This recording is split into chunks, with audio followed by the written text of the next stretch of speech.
Et bonjour les vierges, je reviens pour votre guidance pour le mois de mai 2024. Comme toujours, prenez ce qui vous parle et laissez le reste. Alors, mes amis les vierges, il y a quand même un petit goût de je ne sais quoi dans l'air qui ne sent pas très bon. Directement, ce qui m'est venu pour votre tirage, ce qui semble pour moi en tout cas être une évidence, c'est quelque chose qui colle pas au niveau relationnel pour vous. Je sais pas ce que c'est, mais il y a quelque chose qui ne semble pas vraiment à sa place au niveau relationnel. C'est étonnant parce que c'est comme si vous étiez en fait en train de côtoyer une personne en particulier qui fait obstacle finalement à votre bonheur, à votre évolution. On sent que vous êtes en train de guérir des choses très profondes qui sont peut-être logées vraiment dans le subconscient, qui sont vraiment là installées depuis longtemps et que vous vous êtes du coup mis pour objectif de pouvoir du coup retirer de votre vie pour vous sentir allégé. Mais étonnamment, je pense que c'est réellement une personne, ou c'est peut-être vous, dans certains cas, qui vous imposez ça à vous-même. Mais on a une sensation ici, un goût de quelque chose qui ne colle pas et surtout qui n'est pas forcément pour votre plus grand bien. Pareil, il y a cette notion qui ressort dans votre vie relationnelle, qui peut être autant amicale que sentimentale. C'est comme si on s'en remet à la chance. Là, il y a un peu cette notion, et c'est pas vraiment les vierges, les signes de la Vierge ne sont pas vraiment de cette espèce-là, de personnes qui se remettent généralement au hasard à la chance. C'est des gens qui vont vraiment travailler dur pour avoir tout ce qu'ils ont, un peu comme les Capricornes, qui vont vraiment aller au bout des choses, qui vont être dans quelque chose de vraiment... on va au bout des choses, on va vraiment jusqu'au bout. On laisse pas rien au hasard, tout est à peu près maîtrisé, calculé, on sait où on va. Et c'est pour ça que c'est très étonnant dans ce tirage de voir qu'en fait, eh bien malgré cela, vous avez l'air de vous laisser un petit peu porter et finalement de vous porter de façon pas forcément responsable, dans le sens où on dirait que vous n'êtes pas vraiment complètement objectif. Voilà, c'est ça le terme que je cherche. On dirait que vous n'êtes pas vraiment objectif par rapport à ce qui se passe. Il y a quelque chose de l'ordre du... presque de la pensée magique, vous voyez, de quelque chose de très enfantin qui est pas trop dans votre tempérament en règle générale et qui fait que on n'est pas dans quelque chose d'habituel. C'est pas des énergies qui sont habituelles ou en tout cas qui sont communes aux vierges. Au niveau de la vie matérielle, plutôt de ce qui va se passer, ici on voit que pareil, on veut être le bon samaritain, on veut aider. Mais en fait, si vous attendez quelque chose en retour, il n'y a pas vraiment de mal à ça, mais il faut être clair en fait dès le départ par rapport à la situation, à la personne que vous voulez, à laquelle vous voulez apporter votre soutien, pour être sûr qu'il n'y ait pas de quiproquo et d'amalgame. C'est-à-dire que si vous voulez quelque chose, dites-le, assumez-le. Si vous faites quelque chose mais qu'en retour vous voulez un retour d'ascenseur, en fait dites-le. Il n'y a pas de mal à dire les choses et à les dire vraiment sincèrement, clairement. Au contraire, plus vous arriverez à le faire, plus vous allez voir que ça va être facile en fait, et que les choses elles vont être certes donnant-donnant, mais vu que c'est quelque chose que vous avez décidé, c'est quelque chose qui a été dit, c'est quelque chose qui est posé, il n'y aura pas en fait de problème, ça sera très clair.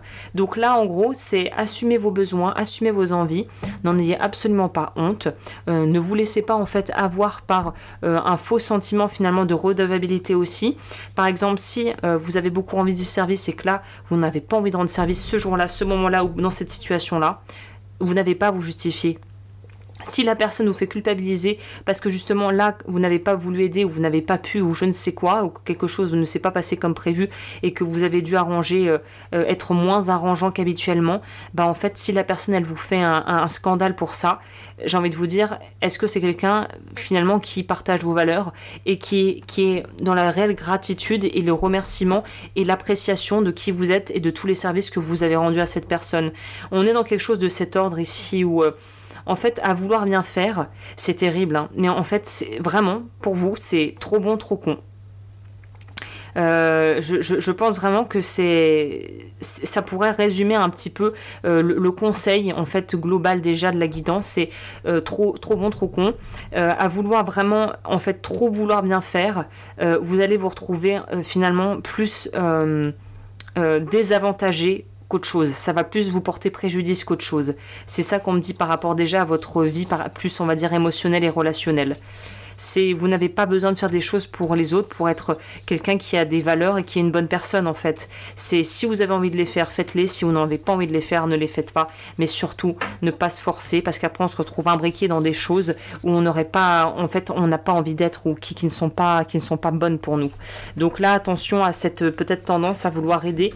Mais si vous voulez aider avant de courir sauver la veuve et l'orphelin, regardez vraiment quelles sont vos motivations et pourquoi. Et si c'est vraiment quelque chose qui est dénué de toute forme d'envie de service de retour de retour à l'envoyeur, plutôt de retour d'ascenseur, bah faites-le. Mais si vous avez quelque chose derrière la tête, en fait, n'essayez pas de déguiser des demandes qui sont des vraies demandes parce que vous pensez que ça va mal être perçu. Voilà, c'est ça qu'il faut que je dise. Je vais voir au niveau de votre vie, du coup, là, plutôt les transformations plus profondes, qui pourraient prendre un peu plus de temps finalement à être visibles, mais qui seront du coup aussi très importantes pour la suite des événements. On va avoir quoi ici? On va avoir quoi ici? Voilà, ah c'est incroyable.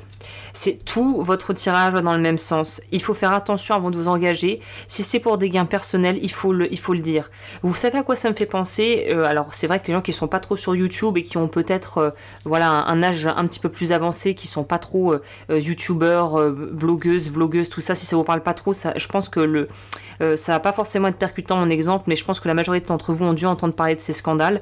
Il y a eu des histoires je crois de youtubeuses, de grosses youtubeuses qui avaient fait faire des maillots de bain en fait et qui prônaient le made in France, la bonne qualité, tout ça, et en fait il s'est avéré qu'elle avait les mêmes fournisseurs qu'un gros mastodonte de la vente en ligne chinoise en fait, Shein pour ne pas les nommer, et qu'en fait elle faisait passer ses produits pour quelque chose qui ne venait pas du tout de là où elle prétendait que ça venait, et ça avait fait un gros scandale. Elle s'était pris vraiment du coup une flopée de commentaires ignobles, de gens qui étaient venus la troller. Ça avait fait le tour aussi des médias en ligne, de certains médias en ligne, et elle en avait vraiment pris pour son grade. Et ben en fait c'est cette notion de il faut assumer, si c'est pas fait en France, c'est pas forcément quelque chose qui est punissable, mais ne dites pas que c'est fait en France quoi. Vous voyez, il y a une notion entre vouloir mettre en avant certaines des qualités, certains critères, et en faire trop, et ça tombe dans une espèce de caricature d'excès, et presque finalement on ne se fait pas passer pour ce que l'on est vraiment, et les autres vont finir par s'en rendre compte. Donc là on vous dit en gros, fais ce que tu fais habituellement, c'est-à-dire quel est le positionnement habituel, n'essaye pas d'être autre chose que ce que t'es. Et si on te fait des propositions très alléchantes, fais attention que ça soit pas trop beau pour être vrai en fait, que ça soit pas trop too much quoi. Donc là on vous dit vraiment en gros c'est plutôt un tirage qui est là pour vous informer sur voilà, et en plus on a encore un message ici qui vient nous dire le plagiat. Alors là, c'est petite parenthèse parce que Agnès parle par expérience. Il n'y a rien de plus horrible que de voir son travail plagié. Ça m'est arrivé, évidemment. Je pense que ça arrive quand on a une certaine audience. C'est vraiment terrible parce qu'en fait, c'est voler le travail des autres.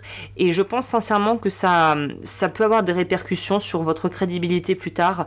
Ça pourrait être aussi dans l'autre sens. Si vous avez été plagié, faut pas se laisser faire en fait. Surtout si ce sont des personnes finalement que vous avez côtoyées qui vous font un peu ça. Faites attention, soyez précautionneux par rapport à ce que vous dites et ce que vous ne dites pas. Et vraiment, il y a cette notion de n'interprétez pas finalement, ne prenez pas pour vôtre des choses qui ne sont pas vôtres. Il faut avoir l'humilité de dire, de connaître ses limites, c'est la base. Et c'est vraiment le départ de tout. Donc là, on vous dit, si vous travaillez, par exemple, ça pourrait être vouloir reprendre une thèse, par exemple, si vous êtes encore en études, je sais pas, c'est de vouloir reprendre une thèse et se dire, bon, je vais me faciliter la vie, je vais reprendre la thèse que l'ami de ma sœur en 3e année avait pris, je vais changer un peu les mots, je vais un peu remettre ça à ma sauce au goût du jour. Non, ça, vous allez vous faire griller, ça va être, vous allez vous sentir vraiment mal. Là, il y a vraiment cette notion, fais les choses vraiment correctement. Ce mois-ci, plus que tout autre mois, il semblerait qu'il faille que vous fassiez les choses vraiment de façon très protocolaire, comme vous savez les faire. C'est pour ça que ça m'étonne, cette envie de passer par des chemins de traverse et des raccourcis qui finalement pourraient se transformer en rallonge. Donc voilà, faites attention à ça. Et si vous restez finalement honnête vis-à-vis de vous-même et raccord avec vous-même, vous ne devriez pas du tout avoir de soucis durant le mois à venir. Écoutez, je pense que je vais m'arrêter là. Je vous remercie d'avoir pris ce moment et de l'avoir passé avec moi. Et je vous dis à très vite pour de nouveaux podcasts.